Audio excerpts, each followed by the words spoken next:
দলিলপত্রে যেসব শব্দসমূহ ব্যবহার করা হয় তাদের অর্থ এবং পূর্ণরূপ আমরা সংক্ষেপে দেখব। দং অর্থ দখলদার বা যিনি দখল করে আছেন, সাধারণত এটা খতিয়ানে থাকে। বিং অর্থ বিস্তারিত, জং অর্থ স্বামী বা হাজব্যান্ড, পিং পিতা ফাদার, মং মবলক বা মোট মোট অর্থ ব্যবহৃত হয়। খং খতিয়ান, খতিয়ানের সংক্ষিপ্ত হিসাবে খং ব্যবহার করা হয়। মৌজা অর্থাৎ গ্রাম, একটা নির্দিষ্ট এরিয়া। পত্রমিদং অর্থ পত্রের মাধ্যমে। গং মানে আরো অংশীদার আছে, গং মানে গ্যাং, ব্যাং গ্যাং মানে আরো অংশীদার আছে, কো শেয়ারার আছে আরো। একুনে অর্থ যোগফল, টোটাল সামটা এখানে ব্যবহার করা হচ্ছে। জেল নম্বর হচ্ছে জুরিসডিকশন লিস্ট বা মৌজা নম্বর বা গ্রাম নম্বর। ফর্দ অর্থ দলিলের পাতা, ইয়াদস্ত অর্থ স্মারকলিপি মেমোরান্ডাম। দরবস্ত মানে সমুদয়, টোটাল। সাবেক মানে আগের বা পূর্বের বুঝায়। হাল অর্থ বর্তমান।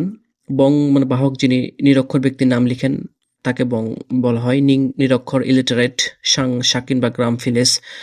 তকঞ্চকতা প্রতারণা করা, শনাক্তকারী যিনি বিক্রেতাকে চিনেন বা আইডেন্টিফায়ার যিনি আইডেন্টিফাই করছেন। এজমালি অর্থ যৌথ বা জয়েন্টলি আছে, সবকিছু একসঙ্গে আছে দেখে এজমালি শব্দটি ব্যবহার করা হয়। মুসাবিদা দলিল লেখককে বলা হয় দিয়ারা, পলিমাটি দ্বারা গঠিত চর দিয়ারা। পর্চা প্রাথমিক খতিয়ানের যে নকল দেওয়া হয় তাকে পর্চা বলা হয়। বাস্তু অর্থাৎ বসত ভিটা। বাটোয়ারা বা বন্টন ডিস্ট্রিবিউশন। বায়া বিক্রেতা, সেলার।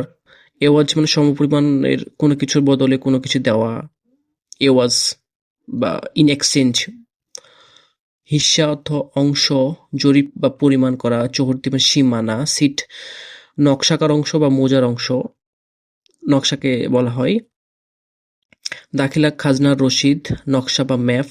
নল জমি পরিমাপ নিমিত্তে তৈরি অংশ। নাল চাষাবাদের উপযোগী ভূমি। দাগ নম্বর মানে জমির নম্বর। এতদার্থে মানে এত কিছুর পর। সজ্ঞানে মানে নিজের জ্ঞান মতো। সমুদয় মানে সবকিছু, টোটাল। ইয়াদিকৃত মানে পরম করুণাময় সৃষ্টিকর্তা আল্লাহর নামে শুরু করাকে ইয়াদিকৃত বলা হয়। প্রত্যয় মানে সাময়িক বন্দোবস্ত। বদল সূত্র মানে এক জমি দিয়ে অন্য জমি গ্রহণ করা। মৌকুফ অর্থ মাফ। দিশারি রেখা মানে ডিরেকশন রেখা বা দিক নির্দেশনা। হ্যাভাবিল অ্যাওয়াজ মানে গিফটে কোনো কিছু দেওয়া, গিফট করাকে হ্যাভাবিল অ্যাওয়াজ বলা হয়। গিফটে জমি দেওয়াকে হ্যাভাবিল অ্যাওয়াজ বলা হয়। বাটা দাগ কাটা দাগ একটি ভগ্নাংশ আকারে থাকে যার উপরে আগের দাগ এবং নিচে সংখ্যা এই দাগের বাটা। অধুনা অর্থ বর্তমান। রোক নগদ। ভায়া বিক্রেতার পূর্বের ক্রয়কৃত দলিলকে ভায়া দলিল বলা হয়। দানসূত্র কোনো ভূমি দলিল মূলে দান করিলে দান গ্রহণকারী দান